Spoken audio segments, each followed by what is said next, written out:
Hai teman-teman semuanya, balik lagi nih bersama kita di Voice of Campus.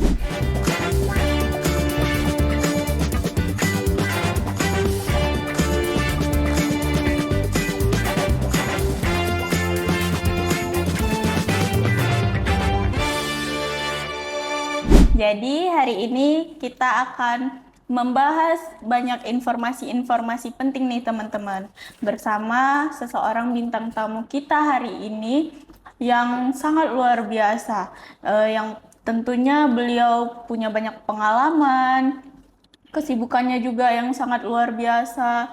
Eh, Terus beliau ini merupakan dekan di Universitas Quality Brastagi dan juga dosen di Universitas Quality. Nah, simak dari awal sampai akhir ya, karena video yang kita sajikan hari ini sangat bermanfaat buat teman-teman semua. Oke, sebelumnya kita perkenalan dulu. Perkenalkan, saya Priska Vina Khairani, dan langsung saja kita ke bintang tamu kita hari ini yang sangat luar biasa, yaitu Bapak Dr. Joen Perningotan Halo, Purba. Halo Bapak, halo, selamat siang Pak. ya, thank you. Gimana kabarnya Pak? Baik, sangat baik. Ada kendala nggak Pak selama perjalanan ke sini? Nggak ada ya, so far is okay lah. Oke Pak. Eh, Gini Pak, dengar-dengar nih Pak, banyak loh yang fans sama Bapak. Waduh, Termasuk saya sendiri nih. gitu Gimana ya. tanggapan Bapak eh, karena Bapak menjadi dosen yang favorit nih di kampus kita Pak? Oh gitu ya. Justru saya baru baru tahu ini ya, gitu bahwa kata Priska tadi favorit ya. Tapi memang seorang pendidik favorit atau tidaknya tidak itu yang menjadi acuan ya. Tapi bagaimana kita mendidik dengan sepenuh hati itu sih. Ya, Kalaupun ada apresiasi dari berbagai pihak, ya termasuk mahasiswa kita, yaitu kita anggap suatu masukan yang baik, gitu. ya Pak. Eh, karena kan Bapak udah berumah tangga kan Pak, tapi Ya, Bapak masih seger, awet muda gitu Pak. Apa sih rahasianya Pak? rahasianya ya. Kalau saya pribadi sih simpel aja ya, Pris, bahwa hidup ini harus bersyukur, gitu. Bersyukur. Bersyukur, bersyukur dan bersyukur, gitu. Apapun the all condition, ya kan? Kita harus praise the Lord lah, gitu. Ya Pak. Itu sih Oh, jadi bersyukur itu kunci utamanya ya kunci Pak. utama. Iya, Bersyukur. Nah, jadi gini Pak, sebagai seorang dosen nih Pak, iya. gimana sih tanggapan Bapak eh, mengenai teknologi digital di dalam pendidikan kita saat ini? Iya, teknologi digital ini ataupun ya kemajuan lah ya, gitu. Itu faktor dari globalisasi yang memang mengharuskan kita baik sebagai pendidik, kalau di kampus namanya pendidiknya itu sebagai dosen, baik juga mahasiswa dan tentu juga kepada para guru yang menjadi pendidik juga di sekolah, mulai dari sekolah dasar ataupun katakan TK, sekolah dasar, sekolah menengah gitu. Itu harus mau tidak mau memang harus melek dengan kemajuan teknologi. Karena itu penting untuk menunjang performa si pendidiknya dan juga bahwa kebutuhan sekarang ini peserta didik dan mahasiswa kita juga mengharuskan untuk mengikuti itu gitu. Jadi bagi saya pribadi itu sangat penting gitu. Ya Pak, berarti di zaman era digital saat ini tuh sangat penting untuk Sangat kita penting, ikuti ya Pak. betul. Ya. Eh, Bagaimana sih Pak teknologi itu mengubah cara mahasiswa-mahasiswi belajar? Nah, kalau teknologi berarti kita masuk ke inilah ya, kalau bahasa sederhananya mungkin transformasi ya, gitu. Ya, eh, yang dinamakan transformasi itu kan berarti perubahan ke arah yang lebih baik gitu. Nah, mahasiswa juga harus kita edukasi, harus kita arahkan, harus kita guidance mereka untuk tentu mau mengikuti itu gitu. Dan juga saya rasa pengalaman saya mengajar ya, dengan kondisi mahasiswa sekarang yang sangat melek informasi, melek teknologi, bagi kita sebagai pengajar di kampus, katakan di Universitas Quality ini, ya rasa-rasanya tidak kesulitan untuk itu. Karena memang mahasiswa kita sendiri pun sudah sangat melek, apalagi di kampus kita ini, di Universitas Quality dan juga di Universitas Quality Brastagi, kita sudah menggunakan digitalisasi ataupun dalam pembelajaran namanya Q-learning gitu. Iya, Jadi mahasiswa kita sudah menjadi kebiasaan atau habituationnya dalam melaksanakan ataupun mengikuti pembelajaran gitu. Dan tentu juga dosen kan mengisi absen, RPS juga bisa dicek di situ, materi-materi pembelajaran, termasuk juga bahan ajar kan sudah ada juga di Q-learning kita, yang itu menjadi efek dari kemajuan di digital gitu ataupun teknologi. Dan itu sekali lagi bagi kita di Universitas Quality dan Universitas Quality Brastagi, menurut pengamatan dan yang sudah saya jalani, itu sudah sangat terbiasa dengan mahasiswa kita gitu. Tentu ke dosen juga harus lebih prepare lagi gitu kan. Jangan kita jangan mau kalah bahwa mahasiswa kita nanti lebih melek dengan teknologi, dosennya enggak gitu. Nah, jangan mau kalah Iya, jangan mau kalah. sama mahasiswa ya Pak. Iya gitu. Jadi kami dosen ini juga eh, dalam mempersiapkan pembelajaran kita ketika mau menuju di kelas, tentu ya kita harus persiapkan itu dengan baik dan tentu juga dengan sumber-sumber ajar yang lain gitu ya. Iya, benar Pak. Presiden kita Bapak Jokowi selalu sampaikan, suatu negara harus mengikuti kemajuan-kemajuan teknologi, dan itu kita di lembaga pendidikan juga harus terus mengikuti itu gitu, sehingga nanti ketika di masyarakat bisa nggak kita bersaing, harus bisa gitu. Apalagi dengan di kampus kita ini sudah dibiasakan bahwa teknologi ataupun digitalisasi itu sudah terbiasa di dalam kehidupan sehari-hari dalam aktivitas perkuliahan gitu. Iya, Pak.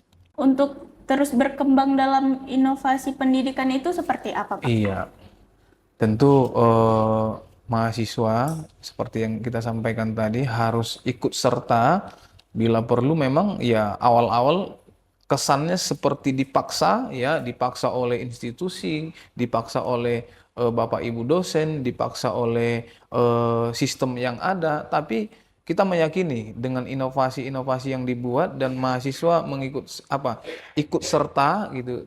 Saya pikir nggak ada hal yang rumit di situ ya. Karena memang Friska, kita ketahui, mungkin sedikit saya sampaikan bahwa karakter generasi muda ya gitu. Ya dalam beberapa teori yang saya baca dari literasi juga gitu ya. Kebetulan saya juga salah satu hobinya juga membaca juga ya gitu. Jadi karakter ataupun ya sifat lah ya, sifat generasi muda gitu. Yang pertama harus memiliki kompetensi gitu.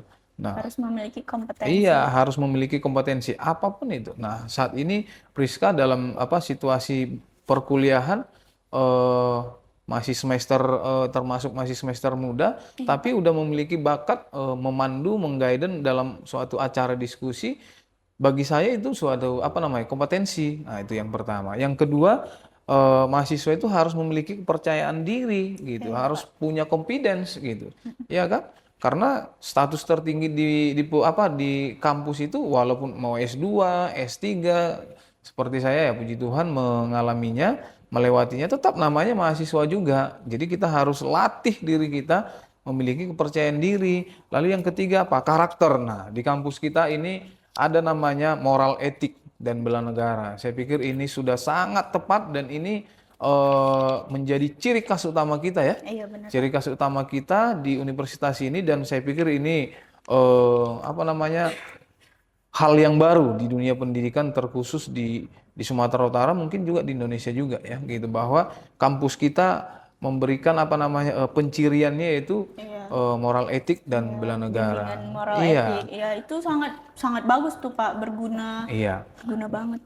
Lalu yang berikut ya koneksi. Nah, saya sering sampaikan kepada mahasiswa ya ketika mengajar ya gitu, bahwa sekarang nggak zaman bahwa berteman itu di kelas hanya satu marga, Iya, benar. berteman itu hanya satu suku, berteman itu hanya satu agama gitu. Bagaimana kita bisa membangun koneksi bahwa mahasiswa itu ya memang harus bangun koneksinya gitu. Mau tidak mau ya nanti dalam kehidupan bermasyarakat koneksi itu perlu nggak itu? Sangat diperlukan gitu. Jadi itu karakteristik yang keempat. Lalu yang terakhir karakteristik yang harus dimiliki generasi muda ya dari beberapa literasi yang saya dapat saya simpulkan yaitu kepedulian gitu. Bahwa sifat-sifat kepedulian ini di dalam jati diri generasi muda, jati diri mahasiswa itu harus diterapkan. Nah, seperti yang kita sampaikan bahwa di kampus kita sudah ditanamkan yaitu moral etik dan bela negara. Saya pikir secara dalam kegiatan-kegiatan moral etik dan bela negara, bagaimana kita memiliki kepedulian itu sudah sangat ditanamkan gitu. Gitu. Nah, bahas-bahas tentang Bapak nih S1, S2, S3 gitu kan, Iya. Pak. Saya dengar-dengar Bapak S1, S2, S3-nya ini beasiswa ya, Pak? Benar nggak? Iya, saya sih bersyukur lah ya, Priska ya, bahwa eh, negara memberikan apresiasi kepada saya dan saya pikir itu adalah utang pengabdian saya kepada negara Keren. Keren, bahwa teman-teman. iya, makasih. Bahwa memang negara memberikan bantuan yang luar biasa mulai dari saya S1, S2, S3 gitu ya. Bahkan istri saya juga yang mudah-mudahan tahun ini menamatkan S3-nya itu juga berkat bantuan pemerintah beasiswa full Oh iya, gitu Pak. ya. Wah, Tapi itu tentu didasari dengan nilai kejuangan lah ya gitu. Saya minta kepada mahasiswa, kaula muda, ketangguhan mental itu penting gitu. Boleh ya, boleh dan teman-teman bersyukur ketika memang memiliki dukungan yang cukup secara materi, secara ekonomi dari orang tua, tapi jangan dijadikan itu menjadi untuk bermain-main, berleha-leha gitu. Tapi pergunakan itu untuk sebagai rasa syukur. Oh iya ya, bersyukur gitu ya. Jadi tentu sekali lagi itu berkat seizin Tuhan lah saya bisa menyelesaikan pendidikan S1 saya, S2, S3 dengan beasiswa gitu. nah gimana sih Pak caranya agar kita bisa dapat beasiswa gitu? Nah, kembali lagi ke bagaimana kita membiasakan digitalisasi teknologi, ya kan? Bahwa sekarang ini saya pikir open informasi itu sudah sangat terbuka, ya kan? Sangat terbuka. Beasiswa sekolah di dalam negeri dan juga bahkan di luar negeri. Sekarang ini kan semua by website.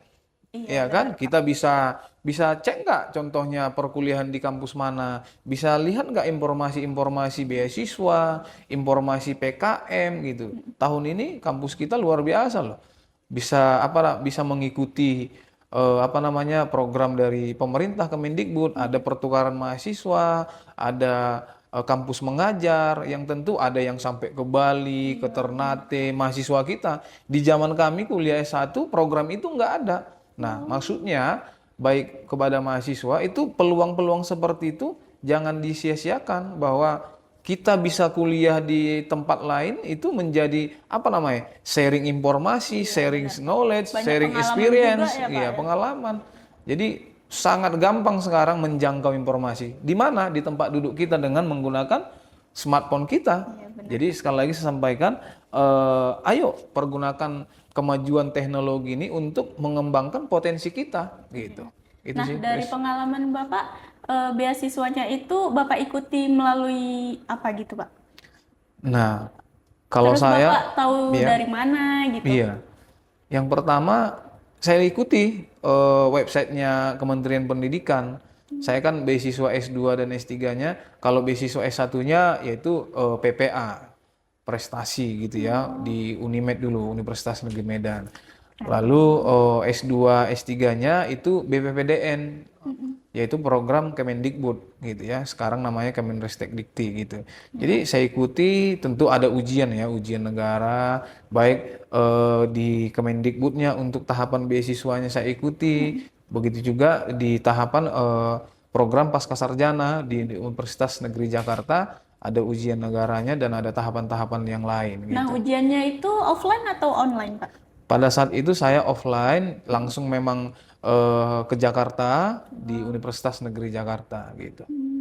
Itu biayanya ditanggung sendiri atau gimana, Pak? Iya, biayanya untuk di awal sih ditanggung sendiri, tapi setelah itu nanti direimburse lah ya, gitu. Ketika lulus nanti negara akan kembalikan kok, gitu. Jadi kita Oh, bersyukur luar biasa gitu. ya berarti ingin mendapatkan beasiswa ini nggak segampang itu ya, Pak ya? Butuh Boleh, perjuangan juga. ya saya pikir sih sama seperti saya ke kampus hari ini ke Universitas Quality ya berjuang juga jalan kaki dari tangga apa dari bawah ke atas gitu. Artinya apa? Buat teman-teman mahasiswa, apapun kegiatannya itu ada prosesnya. Iya. Apapun kegiatannya itu ada proses berjuangnya gitu. Tergantung nilai ketangguhan mental kita, kita mau fokus untuk mencapainya itu atau tidak gitu. Saya yakin ketika kita fokus dan ya saya sih menyadari fokus dalam mencapai cita-cita itu ya dan memang kita minta perlindungan dan hikmat dari Tuhan lah ya bahwa semua yang terjadi itu atas izin Tuhan gitu. Sama kepada diri saya juga hingga saat ini saya bisa berada di sini yaitu tanpa penyertaan dan izin Tuhan saya pikir nggak ada apa-apanya saya. Gitu. Berarti ini yang menjadi kunci utamanya itu literasi ya, Pak ya? Iya, Perbanyak literasi. perbanyak literasi, kita harus memperkaya informasi, membangun koneksi, ya kan? Sekali lagi, saya sering sampaikan di kelas gitu, bangun koneksi dengan berbagai pihak. Bangun ya founding fathers kita bersyukur loh ini mungkin agak tambah sedikit ya gitu, bahwa kita diajarkan dengan Pancasila gitu. Pancasila itu luar biasa, bahwa semenjak negara kita ini merdeka, kita sudah diajari hidup berdampingan, hidup membangun relasi. Nah, itu harus dibangun gitu. Supaya apa? Kita nggak tahu nanti kita suatu saat teman kita ini bisa bantu kita gitu. Nah, itu sih yang saya lakukan, yang saya alami, yang saya rasakan ketika memang merantau katakan di Jakarta gitu ya, mulai 2013 kurang lebih 10 tahun saya tinggal di Jakarta. Saya lebih banyak berkecimpung dengan ya teman-teman saudara-saudara kita yang muslim gitu. Saya banyak belajar dengan mereka gitu. Saya menjadi lebih paham kapan mereka melaksanakan sholat 5 waktu, kapan mereka puasanya gitu ya, apa-apa kebiasaan mereka yang saya pikir itu harus saya pahami juga dan itulah Pancasila gitu. Iya. Nah, anak-anak muda harus mengetahui itu, jangan jangan tidak mau membangun koneksi gitu sih. Nah, di luar dari perbincangan kita nih Pak, ada Ya, lagi Pak. iya. Eh, Bapak boleh nggak sih ceritain pengalaman Bapak membuat disertasi? Iya, waduh kalau cerita disertasi ya Pris ya, saya jujur nih ya, 1,5 tahun saya sempat tidak sentuh apa-apa gitu. Mulai dari ACC judul saya gitu ya, sampai 1,5 tahun berikutnya saya nggak pegang itu karena memang keasikan kerja ya gitu. Saya juga pernah jadi tim ahli di Kementerian Pemuda dan Olahraga. Saya pernah tim verifikasi eh, pemuda wirausaha tingkat nasional gitu ya. Saya juga aktif di KONI gitu ya, di KONI DKI, KONI Pusat gitu kan. Beberapa kali kegiatan gitu ya. Dan itu memang rasa-rasanya hampir lupa dengan itu. Sehingga ada nggak perasaan down? Ada pada saat itu.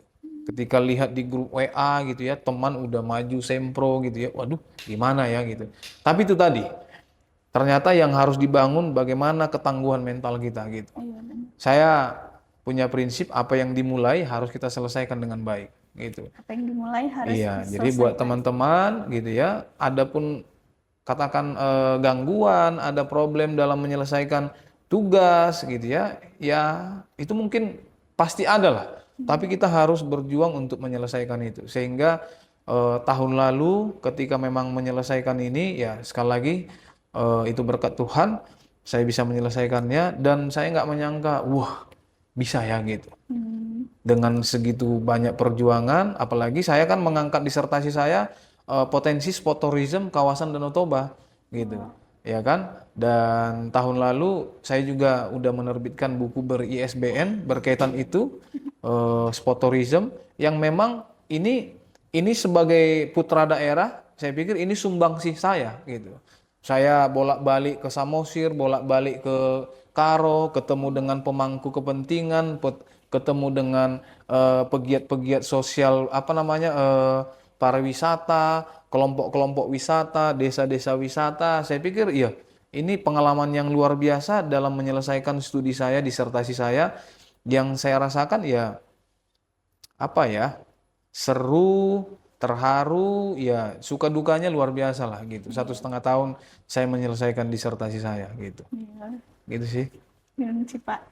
Eh, Terus ada lagi nih Pak, Ya, di luar apa dari Pak? itu Terus, juga, iya. eh, gimana cara Bapak memanajemenkan waktu dengan baik gitu Pak? Karena kan Bapak seorang dekan juga iya, seorang dosen juga iya. Iya. Nah, pulang pergi Brastagi Medan gitu Pak. Kan capek banget pasti kan Pak. Capek-capek sedikit lah. Nah, manajemen waktu ya gitu. eh saya sih bersyukur mulai mulai kuliah dulu pernah dididik di resimen mahasiswa ya gitu. Saya pernah mendapatkan pendidikan di Rindam gitu ya. Saya pernah mendapatkan pendidikan di polisi militer gitu ya. Bahkan juga pernah mengenyam pendidikan di Kopassus. Bagaimana kita ditempa menjadi kader-kader pemimpin yang memang siap dalam kondisi apapun gitu. Nah, keterkaitan dengan di universitas ya manajemen waktu itu memang sangat penting gitu ya. Apalagi masalah mahasiswa ini kan agak-agak rumit, agak-agak ya berwarna-warni lah ya gitu kan. Pada prinsipnya sih kita selesaikan masalah secepatnya, apalagi berkaitan dengan administrasi kebutuhan mahasiswa, administrasi kebutuhan dosen gitu ya. Mau tak mau memang ya harus secepatnya kita selesaikan. Manajemen waktu ini penting. Ketika kita tidak menyelesaikan secepatnya masalah yang baru akan datang, masalah yang baru akan datang, sehingga kalau nggak kita manajemen dengan baik, kita atasi dengan secepatnya, ya kita pusing sendiri Iya nanti, ya Pak. gitu. Iya. Nah, jadi itu teman-teman dari obrolan kita sama Pak Joen nih hari ini, literasi itu penting. Terus Pancasila itu harus diterapin juga. Iya, Lalu kita harus memanajemenkan waktu dengan baik. baik. Oke Pak, terima kasih ya Pak atas Iya. informasi-informasi, motivasi-motivasi yang Bapak berikan hari ini. Eh, Ya, yang pastinya bermanfaat buat teman-teman semua. Iya. Oke Pak, sebelum kita closing nih Pak, ada nggak sih Pak pesan-pesan untuk anak muda, anak milenial nih, Gen Z zaman sekarang gitu Pak, agar bisa mengikuti jejak Bapak yang terus semangat gitu Pak. Kalau mengikuti jejak saya, payah juga ya, gitu ya. Baik, harapan lah ya, gitu. Harapan atau boleh juga lah pesan-pesan kepada kaula muda, generasi muda, bahwa yang pertama, apapun agama dari kita harus melaksanakan ajaran agama kita bahwa selalulah mengandalkan Tuhan, ya kan? Karena memang dengan mengandalkan Tuhan, nanti saya meyakini gitu, mystery of life itu Tuhan yang buat, gitu loh. Kita yang penting do the best, bahwa kita harus minta pertolongan dan hikmat Tuhan, itu yang pertama. Yang kedua, gali dan gali dan gali terus potensi, gitu. Bahwa saya meyakini, saya sering sampaikan dimanapun ya, pada forum diskusi, pada forum pengajaran gitu ya, setiap orang pasti memiliki potensi. Saya yakin itu. Setiap orang sekali lagi pasti memiliki potensi dalam dirinya gitu. Dan jangan samakan potensi kita harus sama dengan orang lain. Bahwa kita juga punya potensi, bahwa orang lain juga punya potensi. Yang kedua itu tadi yang saya sampaikan, bangun koneksi gitu. Bangun jiwa-jiwa perkawanan gitu. Yang tentu memang saling menghargai gitu. Ketika kita tahu kebiasaan yang lain, kita akan bisa menghargai gitu. Lalu yang terakhir, kita harus mengikuti ya kemajuan teknologi. Sekali lagi, kita tidak bisa ketinggalan atau tidak bisa menghentikan itu. Bahwa memang kita harus mengikuti, kita harus maju, harus membiasakan, iya gitu. Jadi saya pikir bahwa generasi muda raih terus masa depan gitu ya. Persaingan semakin nyata, hidangan semakin banyak, tergantung kita. Kita mau mengejar, kita mau mencari, kita mau menggapai itu tergantung kita gitu. Lalu penutup saya mungkin dalam diskusi kita hari ini bahwa bersyukur buat teman-teman, buat mahasiswa bisa berada di lingkungan universitas, bahwa di luaran sana banyak yang tidak bisa kuliah gitu ya. Apalagi dengan ada program sekarang ini KIP, ada program beasiswa yang lain. Ayo, sekali lagi harus tumbuhkan semangat ketangguhan mentalnya gitu. Itu yang menjadi kesan-kesan ataupun harapan saya ataupun pesan-pesan kepada generasi muda, dan saya yakin teman-teman generasi muda, saya ini apalah ya gitu ya kan, saya ini apalah, dan saya yakin teman-teman jauh bisa lebih hebat, bisa lebih berkarya di masyarakat gitu. Nah, kalian pasti pada penasaran juga kan sama Pak Joen, karena tadi udah saya bilang Pak Joen banyak fansnya, termasuk saya salah satu fansnya gitu. Nah, otomatis kalau kalian pengen bertemu sama Pak Joen, kalian bisa ikut gabung sama kita di sini. Pak Joen, boleh dong ajak teman-teman kita nih yang bingung mau kemana. Makasih ya Bris. Tadi kita udah panjang lebar berbicara pengalaman, bagaimana juga di kampus gitu ya. Dan tentu ini buat masyarakat ya, yang tentu masih mau menentukan pilihan universitas quality, dan universitas quality merupakan salah satu pilihan yang terbaik buat Anda-Anda sekalian untuk melanjutkan studi di perguruan tinggi, yang dimana Universitas Quality ada di Medan, di Jalan Ngumban Surbakti, yang tentu ada di website resmi kita, Universitas Quality, dengan rektor kita yang sangat muda. Bukan berarti muda tidak punya pengalaman dan tidak punya integritas. Kami yakin Pak Dr. Dedi Holden Simbolon, rektor Universitas Quality, dalam memimpin universitas kita ini semakin maju, dan tentu ini salah satu pilihan yang terbaik buat kalian. Dan juga Universitas Quality Brastagi, Pak Rektor kita juga masih muda dan kami pikir sangat berpengalaman, Pak Jainal Tengatorop, tentu memimpin di Universitas Quality Brastagi sekali lagi merupakan pilihan kepada teman-teman, pada masyarakat, pada keluarga sekalian untuk melanjutkan studi di universitas kita. Ayo kita bertemu di kampus kita, baik di Universitas Quality dan Universitas Quality Brastagi, dan boleh lihat di media sosial kita dan juga website resmi kita, Universitas Quality dan Universitas Quality Brastagi. Kiranya pilihan kalian bisa dijatuhkan kepada kita dan bergabung di Universitas Quality yang kita cintai ini.